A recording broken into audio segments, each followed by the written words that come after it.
how do you let me just start there first. How do Okay. you influence, and are you a voice of influence in a time of great noise, right? Yeah. So much noise, right? Yeah. People are scrolling nonstop. That Yeah. means they can literally go through, like, I don't know how many videos in 1 minute. People are like looking at like 20 Yeah. voices. That's noise to me, right? hmm How do you become influence in the midst of noise? Yeah. Um, there's so many different elements and moments that's helped me. One thing I've learned is be a forever student.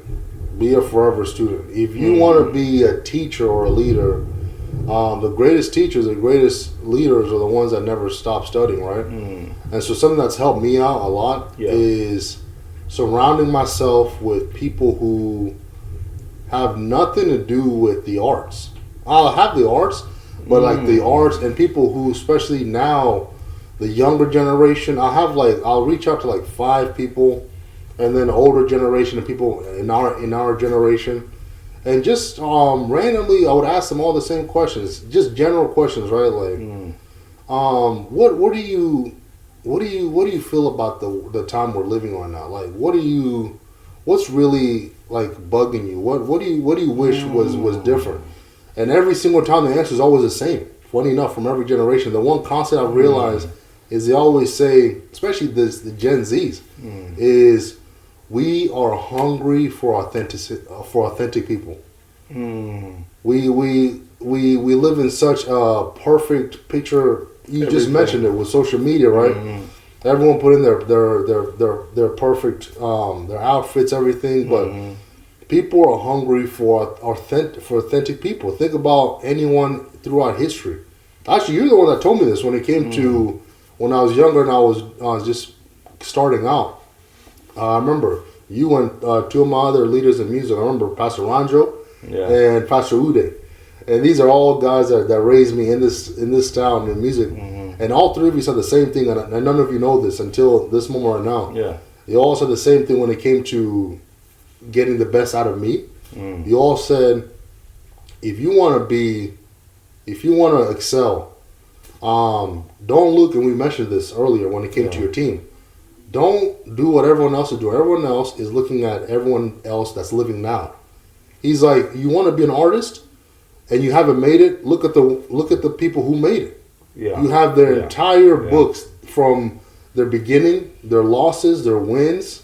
Correct. What happened when they failed, when the pride got into their heart. You have the whole book. Why them? What was the difference between them and all their other colleagues? And so, and what's the constants with all the artists that we know, from the Beethovens to the Van Goghs to the Albert Einsteins, all of them, is every single one of them, we know that was the real them. That was a real them. That was what they really. They were authentic more than anything. They didn't try to copy anyone, and so that's what I would say. Study history. Be a forever student. You want to be a lawyer. Then who are the lawyers that made up your political books? You want to be a doctor. Who are the ones that made up your career, your field? And so that's what I would say. Reach out to people in your circles. General questions about what you expect, what's going on this time, and just come up with a game plan. Write it in stone. I remember a character you like, actually, Joshua, and they're saying, so you won't forget, because God knows more than we know, right? Yeah. Write it down. Write it down.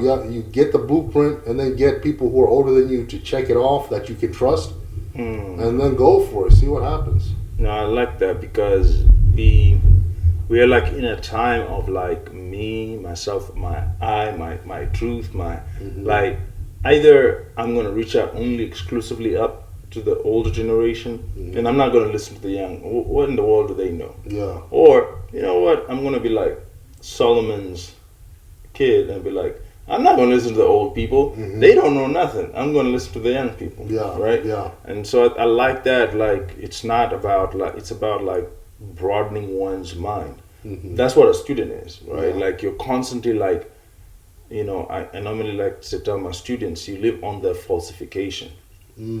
The falsification is this. It's the null hypothesis. Sorry for being geeky in this regard, but in this regard where it's like in everything you think you're right, the null is, but what if I'm wrong? Yes. Yeah. And then you have to answer that question, right? Yeah. So that I like that exploration, and I would encourage everybody to actually find that exploration. Is who are you reaching out to?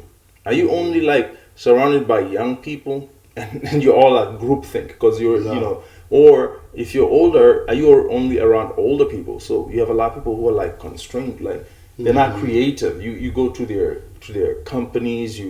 There's one company I really love, not going to mention, and that was my pet peeve. I tell my wife, like, when I look at this product, I already know their customer, and I even went to their website. They all look the same. Yeah.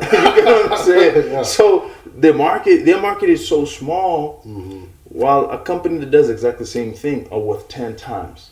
Oh. But I think this is the company's better. Yeah. But they just they tailor to one person. They tailor to themselves, because if I go and I go to somebody who looks like me, talks like me, walks like me, we're gonna create a product that looks like us for us. Yeah.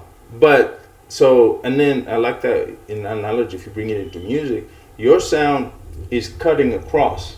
Right. Somebody in Brazil is enjoying it. Somebody in Amsterdam is enjoying it. Right. Somebody in Cincinnati is enjoying it because you have chosen to broaden your mind while a lot of people live in silos. Yeah. Right? So that's a big point too. Yeah. It's the comfort of I remember I said a long time ago, distance creates distortion. Distance creates distortion. Just like you said with the companies, it's like, I wanna be an artist, or I wanna be the next great LeBron James. I don't care what it is, right? Yeah. But what made LeBron or anyone, right, is what made them cut through people who don't speak the same tongue as us, but they know the language of the songs, or they know they're wearing the same shoes, they know everything. What's the difference? Why? Remember, distance creates distortion. Yeah. We get comfort by people who look like us and everything. It's great. You can make a great product. You can move a lot, and and you can be someone who empowers your people. Don't ever leave your people, obviously. Yeah. But if you are an artist or someone you wanna reach globally, you have to reach out to everyone. If you want to reach out globally, but you're only reaching out to someone who looks just like you, then what's going to happen? Nothing. Yeah, you're going to be limited. Yeah.